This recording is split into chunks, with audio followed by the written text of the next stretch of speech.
नमस्कार, स्वागत है आपका संसद टीवी पर। मैं हूं मनोज वर्मा और आप देख रहे हैं हमारा खास कार्यक्रम मुद्दा आपका। आज हम बात करेंगे स्वामित्व योजना की।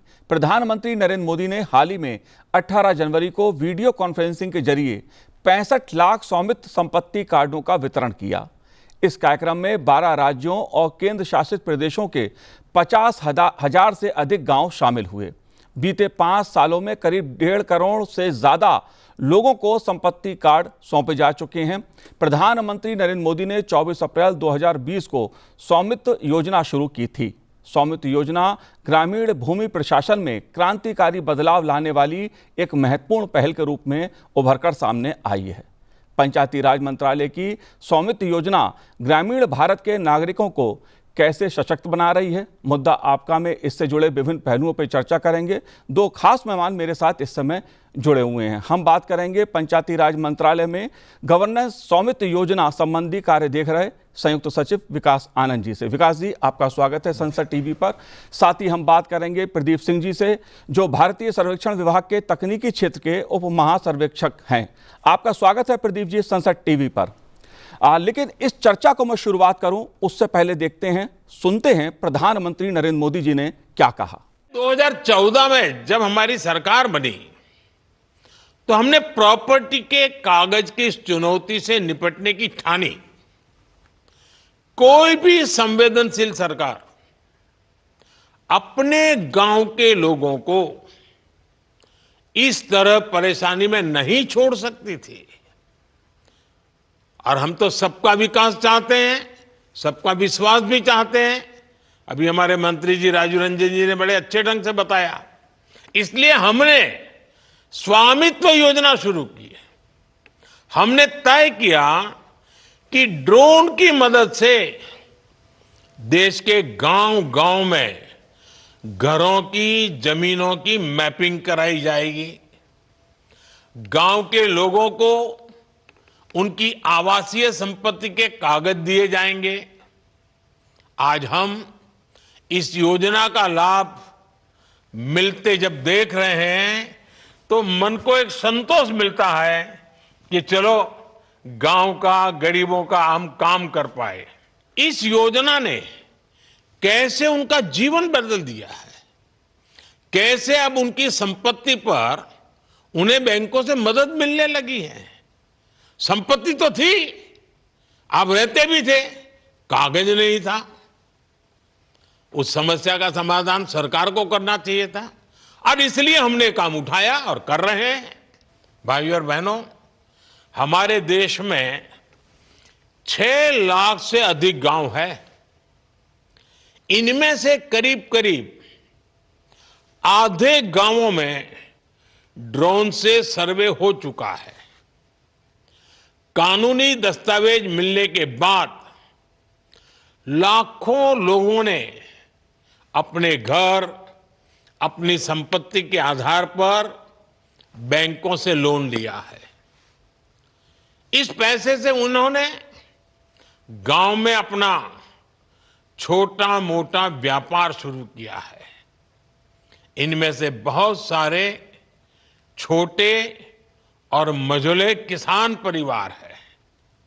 इनके लिए ये प्रॉपर्टी कार्ड आर्थिक सुरक्षा की बड़ी गारंटी बन चुके हैं। अवैध कब्जों से, कोर्ट में लंबे विवादों से हमारे दलित, पिछड़े और आदिवासी परिवार ही सबसे अधिक परेशान थे, उससे वही प्रभावित थे। अब कानूनी प्रमाण मिलने से उनको इस संकट से मुक्ति मिल रही है। जाहिर सी बात है, प्रधानमंत्री नरेंद्र मोदी जी ने स्वामित्व योजना के जरिए किस प्रकार से ग्रामीण क्षेत्रों में आर्थिक बदलाव आ रहा है, लोगों के उनकी संपत्ति के अधिकार मिल रहे हैं, कानूनी रूप से दस्तावेज मिल रहे हैं और किस तरह से मैपिंग टेक्नोलॉजी के जरिए की जा रही है। एक महत्वपूर्ण योजना, यह महत्वपूर्ण योजना क्या है और इसका क्या उद्देश्य रहा है, विस्तार से इसे समझने की जरूरत है। विकास आनंद जी, मैं आपसे समझना चाहूँगा क्योंकि हमारे दर्शक भी जानना चाहते हैं कि स्वामित्व योजना जो है वो क्या है और इसके पीछे क्या उद्देश्य था। Thank you. तो इससे पहले मैं आपके प्रश्न का जवाब दूं। पिछले करीब 5 साल से कम में 2.25 करोड़ कार्ड हम जी। बना के दे चुके हैं, तो जिसमें से 65 लाख अभी माननीय प्रधानमंत्री जी ने बांटे हैं जी। और ये एक इतनी ऐतिहासिक पहल है स्वामित्व योजना के पहले जो हमारे आबादी क्षेत्र थे गांव में जो रिहायशी इलाके थे उनमें कोई प्रॉपर्टी का कोई दस्तावेज कोई डॉक्यूमेंट हमारे पास नहीं होता था लोगों के पास। तो 2020 में ये पायलट बेसिस पर ये कुछ राज्यों में इसको चलाया गया और उसके बाद 2021 से ये योजना सारे राज्यों में और केंद्र शासित प्रदेशों में लागू हुई। और इसमें जितने आबादी एरिया हैं, गाँवठन बोलते हैं कहीं पर आबादी एरिया, कहीं रिहायशी एरिया, तमिलनाडु में नाथम के नाम से जाना जाता है, तो सब जगह पर यह योजना के ऊपर कार्य हुआ। और अब आज की डेट में चाहे वो मध्य प्रदेश हो, उत्तर प्रदेश हो, अलग अलग नाम से इसको जाना जाता है। कहीं घरौनी बोलते हैं, कहीं प्रॉपर्टी कार्ड बोलते हैं, कहीं सनद बोलते हैं। और सारे गाँव वासी जिनकी प्रॉपर्टी जो ओन करते हैं गाँव में, चाहे वो लाल डोरा हो या आबादी क्षेत्र हो, उसके उनको दस्तावेज प्रॉपर मिल गए हैं जो लीगली बैक्ड हैं, जिनका जो कोर्ट भी जिसको और कानूनी रूप से भी जिसको मान्यता मिली हुई है, जिसके अब बहुत सारे परिवारों ने इन प्रॉपर्टी डॉक्यूमेंट्स को यूज़ करके कहीं लोन लिया है, कहीं पे अपनी उनकी लीगल डिस्प्यूट थी वो उसको सेटल किया है। और जब ये सर्वे हुआ है उसमें भी काफ़ी सारे बाउंड्रीज़ की जो डिस्प्यूट्स थी वो भी सेटल हुई हैं। इसके अलावा अपने आप में एम्पावरमेंट के लिए, सशक्तिकरण के लिए बहुत बड़ा एक माध्यम वो है, स्पेशली जब महिलाओं के नाम इसमें जुड़े हैं। जी। मध्य प्रदेश ने मैंडेटरी किया है कि इसमें हम महिलाओं की का नाम जरूर रहेगा, तो जॉइंट होल्डिंग से। बिल्कुल विकास आनंद जी, क्योंकि इससे तमाम जुड़े पहलू हैं, टेक्नोलॉजी का पहलू भी जुड़ा है, लोगों का आर्थिक और सामाजिक पहलू भी जुड़ा है, जो विवाद होते थे गांव में संपत्ति को लेकर उसका पहलू भी जुड़ा है। इन पहलुओं को मैं एक एक करके बात करूंगा, लेकिन प्रदीप सिंह जी मैं आपसे जानना चाहूंगा, 1.5 करोड़ 5 साल में काट दिए गए प्रॉपर्टी के, और अभी हाल ही में 18 जनवरी को 65 लाख और दिए गए, यानी लगभग 2 करोड़ के आसपास ये प्रॉपर्टी कार्ड, इस तरह के संपत्ति जो कार्ड हैं वो नागरिकों को दिए जा चुके हैं। अगर मैं बात करूं, जैसा विकास आनंद जी ने कहा कि 2020 से पहले इस प्रकार का कोई दस्तावेज लोगों के पास था या नहीं था, उसको लेकर भी कई सारे किंतु परंतु उभर के सामने आते थे। टेक्नोलॉजी ने किस तरह से इस योजना को क्रियान्वित करने का काम किया है? जी धन्यवाद। इसमें मैं यही बताना चाहूँगा आपको कि हमारा आज़ादी के बाद से ही बहुत सारी राज्यों में आबादी एरिया मैपिंग कभी हुई नहीं। स्टेट गवर्नमेंट्स ने जब कैडेस्ट्रल मैप्स भी बनाए तो आबादी एरिया को छोड़ दिया गया और उनका मैप नहीं बन पाया, इसलिए वहाँ जो लोग घर बना के रहते हैं या जिनके प्लॉट्स हैं, लैंड है, उनका कभी रिकॉर्ड ऑफ राइट्स उनके पास नहीं था। तो सर्वे ऑफ इंडिया को जब मिनिस्ट्री ऑफ पंचायती राज ने ये चैलेंज दिया कि कैसे हम क्या तकनीक से इनके हाई रेजोल्यूशन नक्शे बना सकें जिनसे रूरल विलेजेस में सिटीजन्स को प्रॉपर्टी कार्ड या रिकॉर्ड ऑफ राइट्स दिया जा सके जी। तो हमने देखा कि ऐसी तकनीक लगाई जाए जिससे हम 20 से 30 दिन के अंदर आबादी एरिया की फोटो खींच के ड्रोन के जरिए एक high resolution land parcel map बना के दे दें।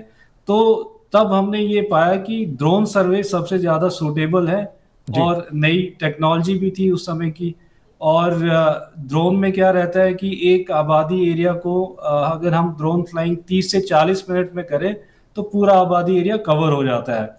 और एक बारी फ्लाई करने से हमारे पास एक आबादी एरिया लगभग 0.4 स्क्वायर किलोमीटर का रहता है लगभग जी। तो उसको फ्लाई करने में 30 से 40 मिनट में लगते हैं। उसमें 800 से 1000 के फोटोग्राफ्स रहते हैं जो ओवरलैपिंग फोटोग्राफ्स कहते हैं हम। उसको प्रोसेस करके एक सीमलेस, एक ऑर्थो रेक्टिफाइड इमेज बनाई जाती है जिससे हम फिर पार्सल एक्सट्रैक्ट करके high resolution land parcel map बना देते हैं जी। वो पार्सल मैप हम फिर कंसर्न स्टेट गवर्नमेंट के डिपार्टमेंट को देते हैं, जो लोग उसमें ग्राउंड वेरिफिकेशन करके उसमें एट्रीब्यूट डाल के फिर हमें वापस करते हैं।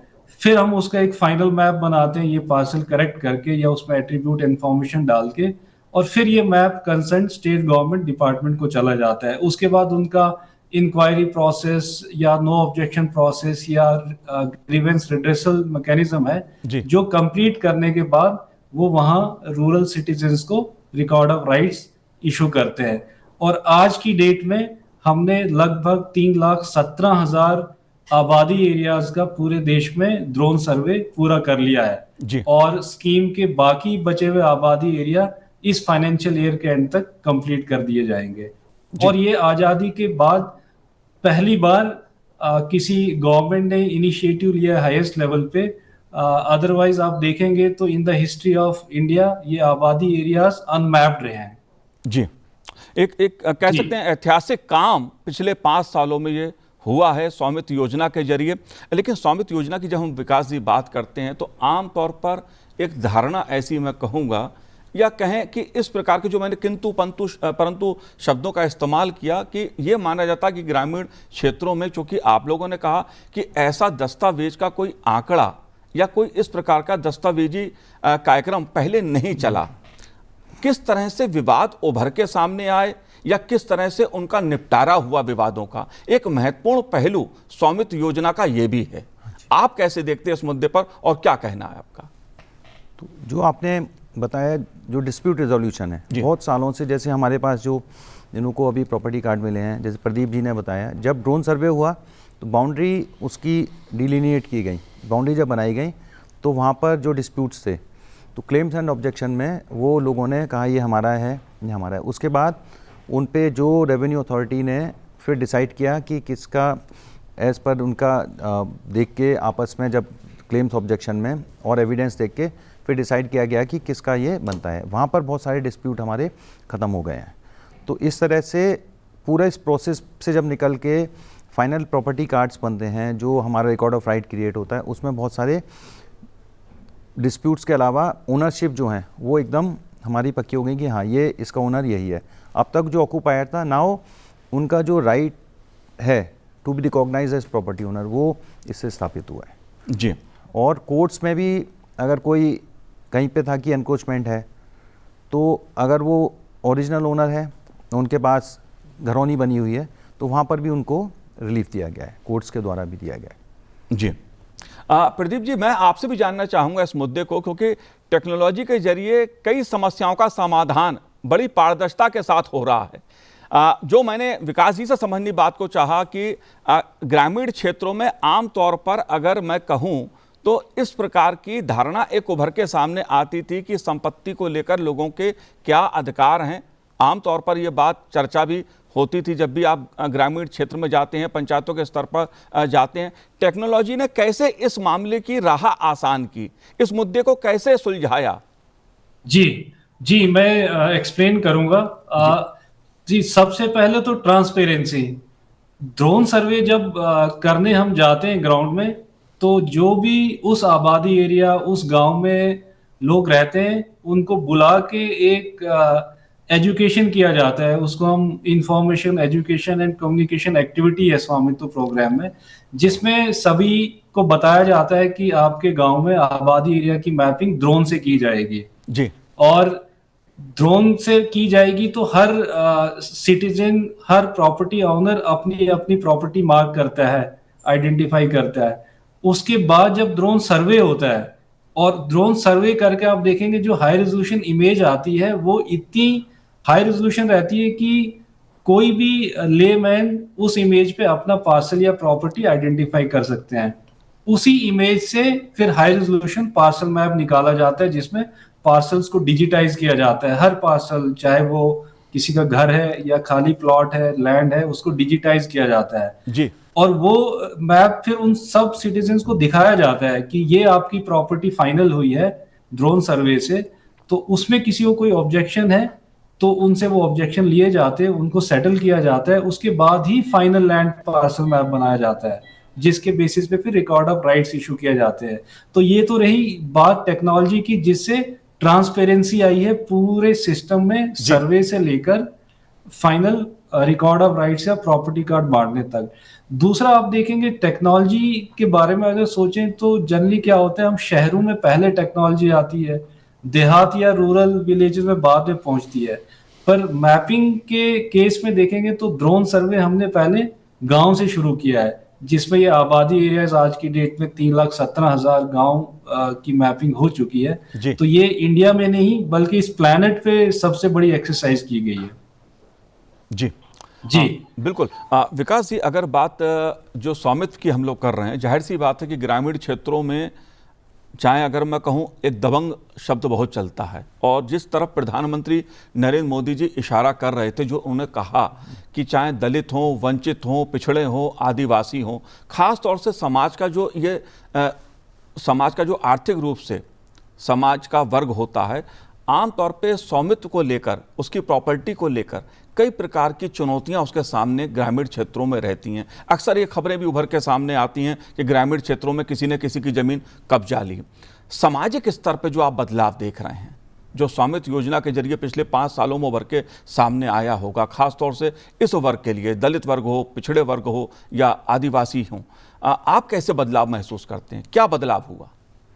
तो जैसे आपने खुद ही बोला ना, जो अभी जैसे हमारे प्रधानमंत्री जी ने बोला है, जो जब हम लोग जाके देखते हैं, जहाँ से हमारे लोग, जो हम केस स्टडीज़ हमने देखी हैं, वहाँ पर चाहे दलित वर्ग हो, पिछड़ा वर्ग हो, इवन महिलाएं, उनका सशक्तिकरण हुआ है। जो पहले जैसे एज ए ऑक्यूपायर जो प्रॉपर्टी ऑक्यूपाई कर रहे थे, वो उसके अब उनका मालिकाना जो हक है उसको लीगली रिकॉग्नाइज़ किया गया। आज की डेट में अगर कहीं से, जैसे आपने बोला दबंग, तो कोई अगर ये कोशिश करेगा भी कि नहीं हम किसी तरह से प्रॉपर्टी पे कब्जा कर लें, हम ये प्रॉपर्टी को हथिया लें, वो आज की डेट में पॉसिबल नहीं है, क्योंकि उसका लीगल रिकॉर्ड, उसका मालिकाना हक उनके पास कागजी रूप में उपलब्ध है, और जिसके बेसिस पे वो लोग अपना, ना सिर्फ अपना मलकियत क्लेम कर रहे हैं, बट जैसे आपने प्रधानमंत्री जी के संभाषण में सुना, बहुत सारे लोग ऐसे इन्होंने उसके ऊपर लोन लेके अपना नया बिजनेस शुरू किया जी, अपना घर उन्होंने इम्प्रूव किया। मैं जिस तरह से देखता हूँ, अगले कुछ दशकों में हमारे जो गांव हैं उनमें इम्प्रूवमेंट, उनके हाउसिंग में और इम्प्रूवमेंट होता रहेगा, क्योंकि इंस्टीट्यूशनल जो क्रेडिट था उसका एक्सेस हो गया। जो हमारे को बैंक से लोन नहीं मिल पाते थे पहले लोगों को, अब क्योंकि उसका दस्तावेज है कानूनी, उसके बेसिस पे उनको लोन बैंक भी दे रहा है, और धीरे धीरे करके वो लोग अपने मकानों को भी इम्प्रूव करते जाएंगे। मतलब आर्थिक दृष्टि से भी एक बड़ा परिवर्तन है। बिजनेस भी शुरू किया है, यस, और एक 100 लाख करोड़ के ऊपर की प्रॉपर्टी का जो है इवैल्यूएशन किया गया इस पूरे प्रोसेस में। और जैसा प्रदीप जी ने बताया, ग्रामीण इलाकों में ये अपने आप में टेक्नोलॉजी का पहला आना, अर्बन एरिया से पहले, ये भी अपने आप में एक ऐतिहासिक क्षण है। जी, जाहिर सी बात है, स्वामित्व योजना के जरिए पहली बार पिछले 5 सालों में अगर कहा जाए, आज़ाद भारत में एक बहुत बड़ा काम पंचायती राज मंत्रालय कर रहा है। टेक्नोलॉजी का भी अच्छा उपयोग इस कार्य में किया जा रहा है, और योजना एक आम आदमी को सशक्त बनाती है, खासतौर से जो ग्रामीण क्षेत्रों में रहता है। प्रदीप जी, मैं आपसे भी इस मुद्दे को समझना चाहूँगा, क्योंकि बात सामाजिक बदलाव की भी है, सामाजिक सशक्तिकरण की भी है, और आर्थिक सशक्तिकरण की भी है, और ये दोनों काम स्वामित्व योजना के जरिए मंत्रालय, पंचायती राज मंत्रालय कर रहा है। आप कैसे देखते हैं इस पहलू को? जी बिल्कुल। देखिए, सबसे पहले तो हम ये कहें कि सपोज हमारे पास किसी आबादी एरिया या गांव में अपना घर है, प्रॉपर्टी है, लेकिन उसका कोई भी record of rights, property card या कोई दस्तावेज नहीं है, कोई डॉक्यूमेंट नहीं है ये प्रूव करने के लिए कि ये मेरी प्रॉपर्टी है या मेरा घर है, और उस घर को का वैल्यूएशन भी कोई सही से नहीं करेगा, और ना ही उस घर को मैं कहीं मॉर्गेज कर सकता हूँ लोन के लिए या किसी क्रेडिट फैसिलिटी के लिए, ना ही उसे रियल वैल्यू में सेल कर सकता हूँ।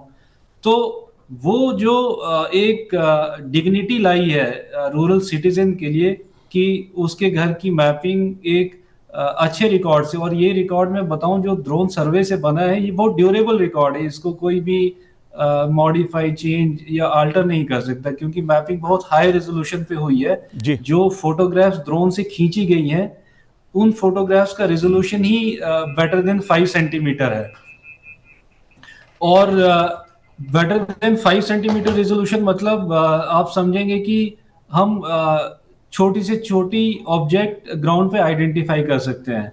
जी, तो इसलिए रिकॉर्ड बहुत ड्यूरेबल है, और जो अब रिकॉर्ड ऑफ राइट्स लोगों को मिले हैं, उससे जो रूरल सिटीजन्स को डिग्निटी है, डिग्निटी जिसको कहेंगे कि घर सेल करना है या प्रॉपर्टी सेल करनी है, मॉर्गेज करनी है, या कोई फाइनेंशियल बेनिफिट है जो गवर्नमेंट को मिलेगा, गवर्नमेंट की तरफ से मिलेगा सिटीजन्स को, तो वो एक मुझे लगता है बहुत फायदा हुआ है। दूसरा आप देखेंगे यूएन सस्टेनेबल डेवलपमेंट गोल्स, जी तो उसमें भी 17 गोल्स हैं, बहुत सारे टारगेट्स हैं। तो टारगेट्स में क्या है, रिमूवल ऑफ पॉवर्टी, गरीबी हटानी है, जेंडर इक्वलिटी, जैसा सर ने बताया कि उसमें विमेन को भी उसी तरह से रिकॉर्ड ऑफ राइट दिए जा रहे हैं जो मेन को दिए जा रहे हैं जी आबादी एरिया में स्वामित्व स्कीम के अंदर। इसी तरह right to equality means other जो बाकी वर्ग हैं तो सबको कवर किया जा रहा है। तो स्वामित्व स्कीम ने ये सब कुछ मुमकिन कराया है जो ड्रोन सर्वे से मैपिंग हो रही है। जी तो मेरे हिसाब से स्वामित्व स्कीम का बहुत सारा योगदान है कि ह्यूज रूरल पॉपुलेशन जो अबाउट मोर देन 60% देहात में रहती है इंडिया में, उन्हें ये फायदा स्वामित्व स्कीम के जरिए से हो रहा है। जी जी बिल्कुल। अगर बात की जाए संपत्ति अधिकारों की तो दुनिया में एक बड़ी समस्या इसको लेकर है। जिस तरह प्रदीप जी ने इशारा किया कि संयुक्त राष्ट्र संघ ने भी इस बात पे जोर दिया है कि गरीबी कम करने के लिए लोगों के पास संपत्ति का जो अधिकार है, जो राइट्स हैं उनके, वो होने चाहिए। गरीबी का इससे किस तरह से तात्पर्य है, क्या पहलू है इसका? जैसे अभी प्रदीप जी ने भी बोला, आपने भी बोला, जी जब तक प्रॉपर्टी के राइट्स नहीं थे उनके पास, अब वो गांव में रह भी रहे हैं, स्पेशली गरीब हैं, या मैं एक बार आपको, जैसे महिलाएं हैं, जी कई बार पहले होता था कि वो कुछ पति की मृत्यु होने के बाद बच्चों ने घर से निकाल दिया, या कोई पिछड़े वर्ग से है, दलित है, उसको दबंगों ने निकाल दिया। उसके बाद उनकी गरीबी, जो पहले से जो आर्थिक स्थिति जो कमज़ोर थी, वो और कमज़ोर हो गई।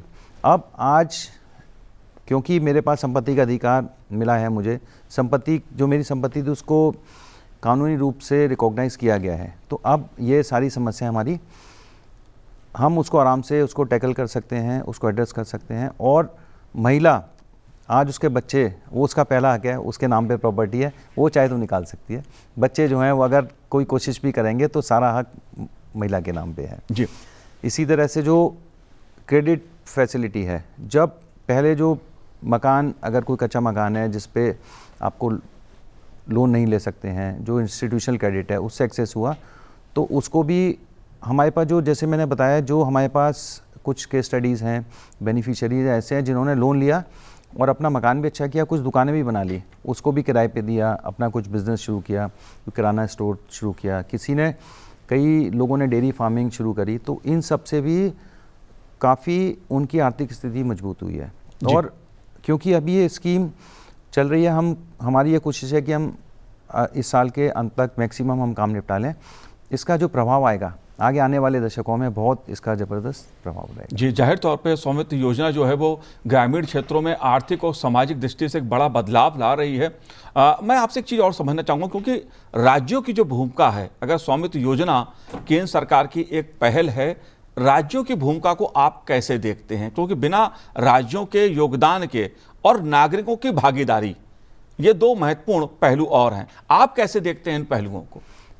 बिना राज्यों के योगदान के और लोगों की जो उनकी भूमिका है, जैसे प्रदीप जी ने बोला, ग्राम सभा, जी ग्राम सभा की मीटिंग होती है पहले कि अब इस गांव में आपका सर्वे होने वाला है, तो सारे लोग उसमें, सब लोगों का योगदान रहता है, सारे लोग, क्योंकि जितने भी प्रॉपर्टी ओनर हैं उनका भी इंटरेस्ट है कि जब सर्वे हो तो उनकी प्रॉपर्टी, जो उनके जायज़ जो हक है, वो कहीं उसमें मारा ना जाए। तो वो सारे लोग जमा होते हैं, जब चूना मार्किंग करते हैं वहाँ पर भी सारे प्रॉपर्टी ओनर्स आते हैं, तो उनके योगदान के बगैर ये पॉसिबल नहीं है। और राज्य, जितने भी राज्य जो हमारे अभी काम हुआ है, कई राज्य हमारे ऑलरेडी सैचुरेट हो चुके हैं, उनके कार्ड कंप्लीट हो चुके हैं सारे गाँव, उनका जो योगदान है वो तो बहुत ही बड़ा योगदान है। और जिस राज्य में बहुत तेज़ी से काम हुआ है, वहाँ पे लोगों ने बहुत मेहनत करी है, और मुझे उम्मीद है कि इस साल के अंत तक हमारे बाकी बचे हुए राज्य भी, वो भी सारा इस काम को समाप्त कर लेंगे। जी। और इसके अलावा कई राज्यों ने जो महिलाओं को अधिकार दिए हैं, जो ऑनलाइन हमारा अपडेशन हुआ है, जैसे सर्वे हो गया, अगर हम इसको कंटिन्यूसली अपडेट नहीं करेंगे तो फिर वो बाद में फिर सर्वे कराना पड़ेगा। तो ज़्यादा राज्यों ने इसको डिजिटल फॉर्म में रिकॉर्ड्स बनाए हैं, ताकि जैसे ही कभी खरीद फरोख्त होती है, म्यूटेशन होती है, वो इसमें आगे उसको चेंज कर सकें। दूसरा, कई जगह पर ऐसा था कि क्योंकि रिकॉर्ड नहीं थे तो खरीद फरोख्त भी बंद थी, तो वहाँ पर भी ये रिकॉर्ड आने के बाद अब सेल डीड होना, लीज डीड होना, मॉर्टगेज होना, ये सब आसान हो गया है। तो आगे का जो रास्ता है वो और भी अच्छा है, और राज्य स्तर पर जो भी कार्य हुआ है वो उनके कंप्लीशन ऑफ रिकॉर्ड्स में उसमें दिखता है। जाहिर सी बात है, कोई भी योजना होती है वो राज्यों के सहयोग से और नागरिकों के सहयोग से, नागरिकों की भागीदारी से ही पूर्ण होती है। और स्वामित्व योजना में जिस प्रकार से भूमिका लोगों की रही है, उसने भी इसे सफल बनाने का काम किया है। प्रदीप जी, आखिरी सवाल मेरा आपसे है, क्योंकि बात हम टेक्नोलॉजी की कर रहे हैं और ड्रोन का जिस प्रकार से उपयोग इस क्षेत्र में हुआ है, मैपिंग के क्षेत्र में हुआ है, वो अपने आप में एक बहुत उल्लेखनीय है। अगर हम आगे की बात करें, भविष्य की बात करें, तो किस प्रकार से ग्रामीण क्षेत्रों में आप लोग काम करने जा रहे हैं, खासतौर से टेक्नोलॉजी की दृष्टि से अगर मैं कहूं, इसमें आगे की क्या योजना है? स्वामित्व स्कीम मिनिस्ट्री ऑफ पंचायती राज की स्कीम थी, जिसमें आबादी एरियाज की मैपिंग करनी थी, और मैपिंग के बाद सिटीजन्स को रिकॉर्ड ऑफ राइट्स दिए जाने थे। Survey of India technology partner है मिनिस्ट्री ऑफ पंचायती राज का इस स्कीम को जो ग्राउंड पे एग्जीक्यूट इंप्लीमेंट कर रहे हैं। और हमारा जो विभाग का बाकी मैंडेट है वो मैपिंग ही है, और उसमें हम अभी रिसेंटली आपको ध्यान में है कि 2022 में दिसंबर में गवर्नमेंट ने नेशनल जियोस्पेशियल पॉलिसी लॉन्च की है। नेशनल जियोस्पेशियल पॉलिसी लॉन्च करने के बाद हमने बहुत सारी जियोस्पेशियल एक्टिविटीज प्लान करी हैं, जिसमें से पूरे देश का हाई रेजोल्यूशन जियोस्पेशियल डेटा तैयार किया जाएगा। और उसके लिए हम जो भी लेटेस्ट टेक्नोलॉजी सेंसर होंगे वो सब लगाए जाएंगे, और जब मैपिंग होगी तो रूरल एरियाज की मैपिंग भी एक अच्छे रेजोल्यूशन से की जाएगी, और जिसका फ़ायदा रिकॉर्ड ऑफ राइट्स के अलावा बाकी बहुत सारे जो इंफ्रास्ट्रक्चर प्लानिंग है, इंफ्रास्ट्रक्चर डेवलपमेंट प्रोजेक्ट्स का जो एग्जीक्यूशन है उसमें वो सारा डेटा काम आएगा। तो ये सारी चीज़ें पाइपलाइन में हैं, जिन पे हम एक्शन ले भी रहे हैं। बहुत सारे एक्टिविटीज़ ग्राउंड में एग्जीक्यूट भी हो रही हैं, बट इसके एक शॉर्ट टर्म प्लान भी है, लॉन्ग टर्म प्लान भी है कि अगले 4-5 साल में हमें पूरे देश का हाई रेजोल्यूशन मैप तैयार करना है जी। उसमें जिसको हम एक डिजिटल एलिवेशन मॉडल कहते हैं, जो 3D रहता है, और ortho rectified image at a very high resolution जो 2D इमेज रहेगी, जो हमारे ग्राउंड सरफेस को रिप्रेजेंट अच्छे रेजोल्यूशन पे करेगी जी। तो ये सब हमारे प्लान में है जी जी बिल्कुल। विकास जी, एक आखिरी बात मैं आपसे और समझना चाहता हूं, क्योंकि इसमें बात आबादी वाले क्षेत्रों की मैपिंग की गई है, उन घरों की, उन संपत्ति की। जो खेत हैं, इनको लेकर क्या योजना है, या कुछ योजना चल रही है, या भविष्य में कोई ऐसी योजना? उसमें डिपार्टमेंट ऑफ लैंड रिसोर्सेज का ऑलरेडी योजना चल रही है, और रेवेन्यू जो लैंड है उसका मैपिंग, उससे रिकॉर्ड ऑफ राइट्स, उनकी अपनी स्कीम है जो राज्य के साथ मिलके वो लोग पूरा करते हैं। उसमें भी फिर से राज्यों का योगदान बहुत इंपॉर्टेंट है, जैसे स्वामित्व में वैसे ही वहाँ पर है जी। जाहिर सी बात है, स्वामित्व योजना के बारे में आपने बहुत महत्वपूर्ण जानकारी विकास जी हमको दी। बहुत बहुत शुक्रिया, बहुत बहुत धन्यवाद आपका। प्रदीप जी, आपका भी बहुत बहुत शुक्रिया, बहुत बहुत धन्यवाद संसद टीवी से बात करने के लिए। तो आज इस कार्यक्रम में इतना ही, मुझे दीजिए आज्ञा, नमस्कार।